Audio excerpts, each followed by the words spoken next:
Welcome to 20th Century Music and Arts. As viewers know, I have a deep interest in the history of rock music and its various subgenres and movements that have developed throughout the history of rock music. Now, two questions I have been thinking over, and they kind of are like bookends in terms of looking at the history of the genre and its timeline. The first of these questions is, what was the first rock and roll song?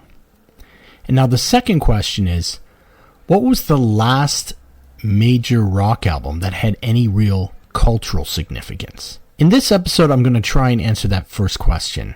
What was the first rock and roll song?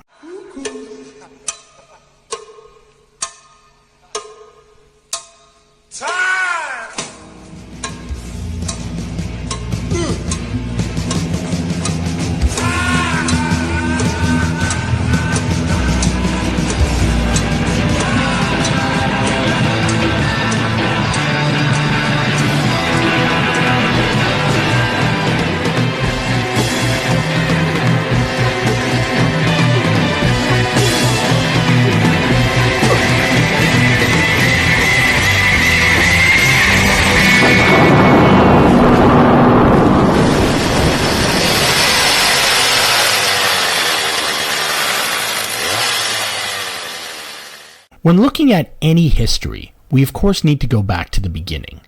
So let's start at the early years of rock and roll, or the years before the genre really took off. There's been numerous debates about what was the first rock and roll song, or who was the first rock and roll artist, and it's quite a complicated history. But what is true is that rock and roll was an amalgamation of many different music scenes in the United States. I'm going to look a little bit at these music scenes and kind of look at how it congealed as a genre. We want to answer the question, what is the first rock and roll song?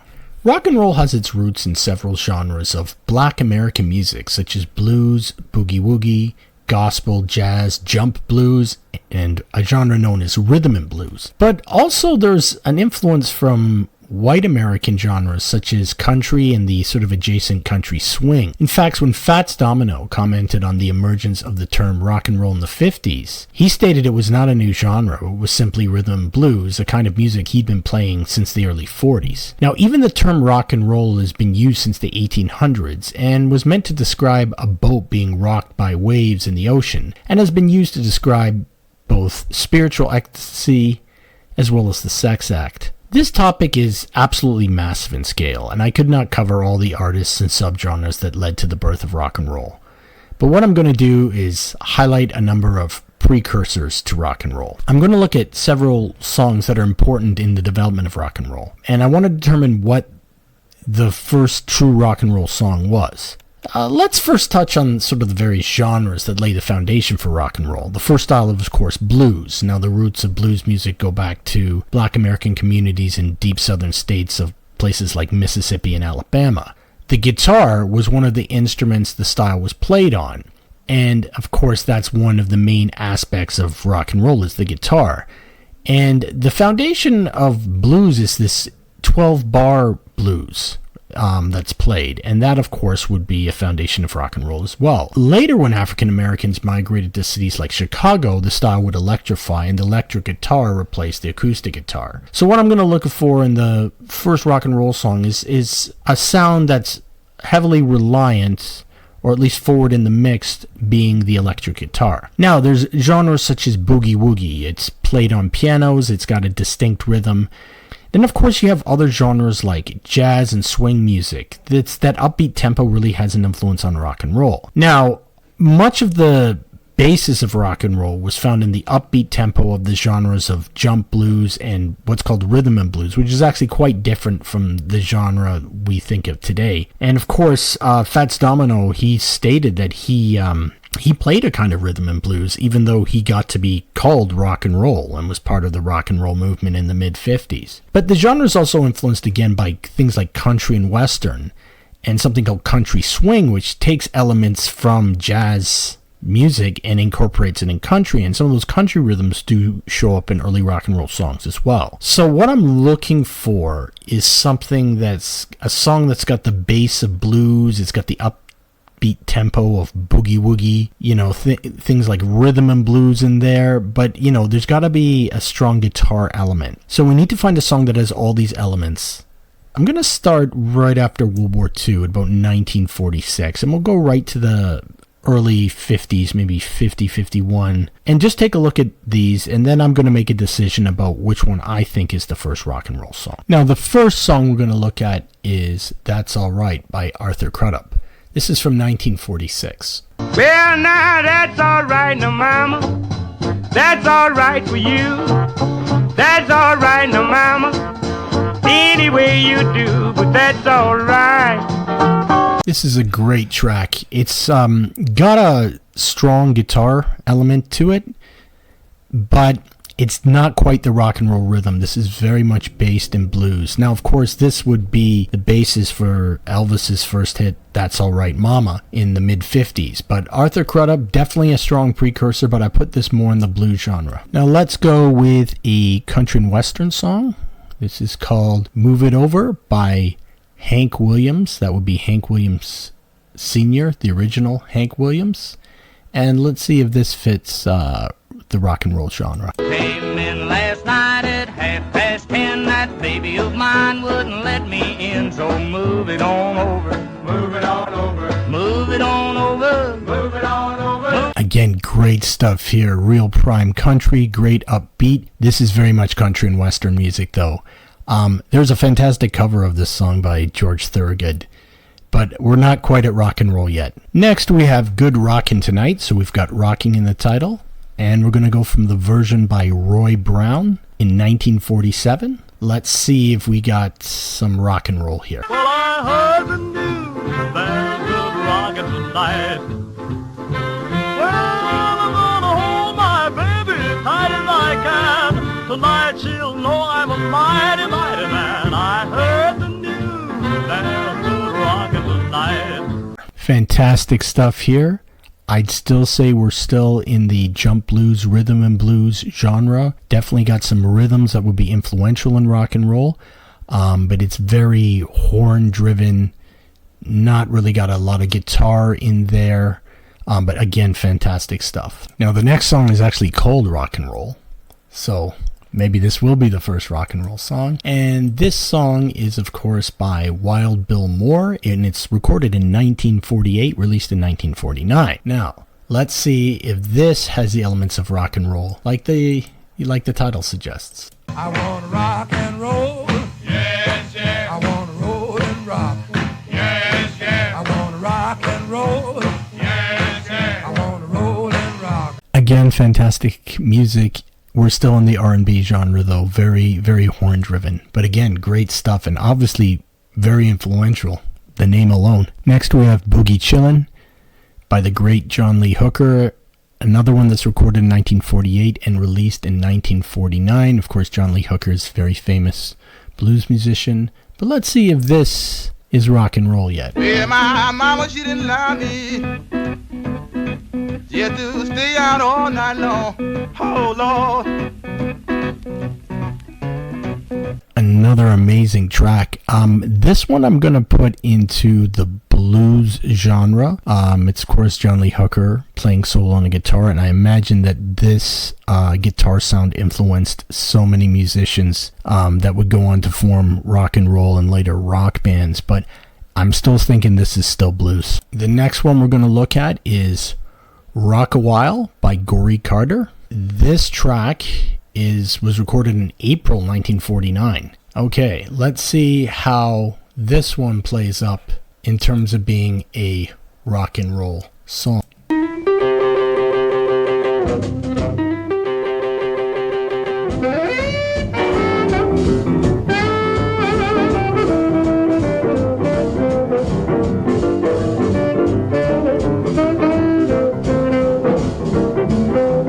Wow, 1949. Did you hear that guitar at the beginning? That is just overdriven guitar that sounds like Chuck Berry 6 years earlier.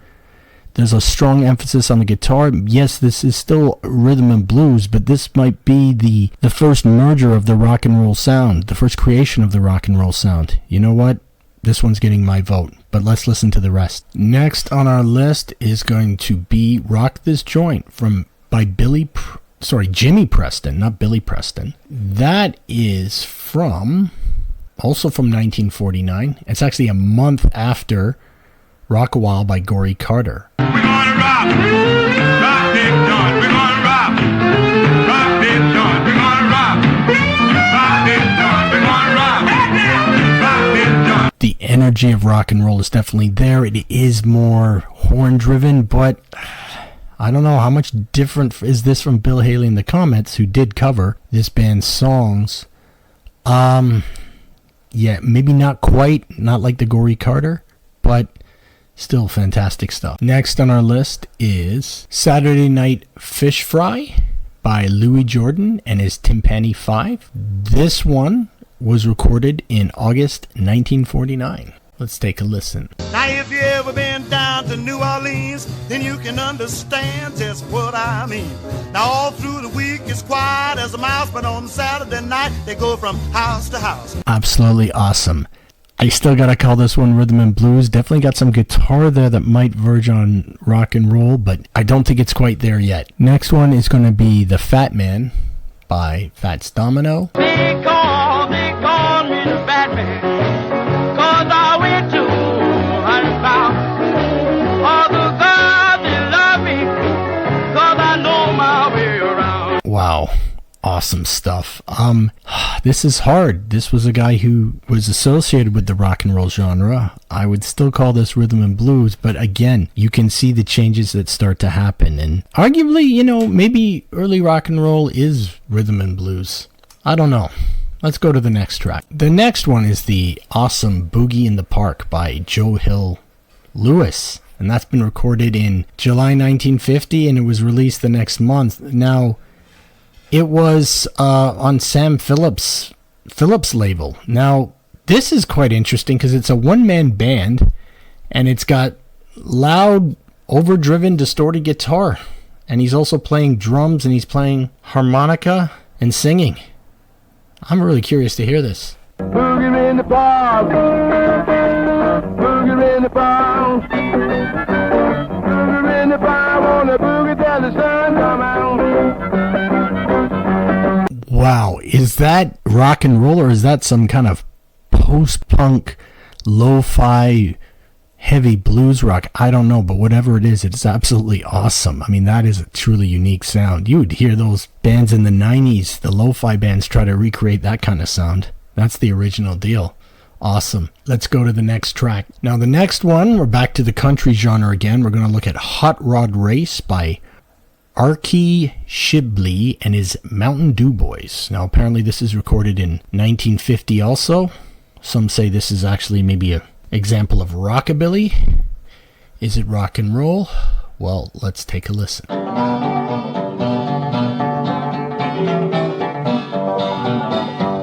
Now me and my wife and my brother Joe took off in my Ford from San Pedro. Wow, this is awesome. I mean, I guess what we got a question here is, what's the difference between rockabilly and rock and roll? That's definitely an early example of rockabilly. That is absolutely fantastic. The next track we have here is 60 Minute Man by Billy Ward and the Dominoes, and this was recorded on December 30th, 1950. Now, it's got some kind of racy lyrics here, but let's see if this is rock and roll or not.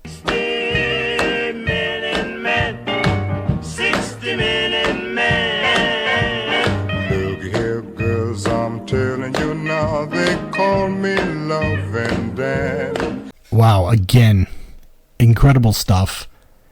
There's some guitar there for sure. I definitely would put this still more in the R&B genre, but again, the racy lyrics definitely probably had some influence as well. And of course, the last song I'm going to look at is Rocket 88, which came out in 1951. Credited to Jackie Brenston and his Delta Cats, but it's actually Ike Turner's Kings of Rhythm, with Preston being the singer. This is the one that's often stated as being the first rock and roll song. So, this will be the final song. Let's take a listen. You women have heard of jalopies, you've heard the noise they make, but let me introduce my new Rocket 88. Yes, it's straight, just one way. What an amazing track. You've got a little bit of distortion in the background there. That's definitely rock and roll. But it's also R&B. So this has been very interesting to me, is that a lot of rhythm and blues is really the foundation of rock and roll, but also the blues and also the country music as well. This has absolutely been fantastic. So having looked at everything here, I've got to go with Rock a While by Gory Carter. It definitely has the level of guitar distortion, and they're playing those rhythm and blues rhythms, those boogie woogie rhythms. I would say, for me, that's going to be the first rock and roll song. Now, of course, it's very difficult sometimes to decide where one genre begins and one ends. I think Elvis Costello said we look at genres as sort of signposts, things that we reference, but a lot of things are not necessarily in one or the other. What's been absolutely amazing about being able to do this today is that there's just so much incredible music that I wasn't really that knowledgeable about, especially a lot of the music from this genre that we call rhythm and blues. So, having said all that, as we get more knowledgeable in music, I would recommend for everyone to go and listen to the rhythm and blues music and from the 40s and 50s. As it's really rich and really amazing stuff. And unfortunately, you don't always hear this music. It's not really widely known necessarily, but it's just great stuff. And also those early country tracks as well are absolutely incredible. And the early blues, the early boogie woogie piano playing, get into all of it and really try to expand what you listen to. So thank you for listening to and watching 20th Century Music and Arts. This has been a little more off the cuff than I usually do. It's been a lot of fun. I've hoped you've enjoyed it. It might be a little raw in its implementation. And I'm going to look at what was the last significant rock album that affected the general culture, that had an impact on the general culture, in my next episode. Again, thank you for watching 20th Century Music and Arts. Please like, share, subscribe, and let me know. What do you think the first rock and roll song is? Thank you.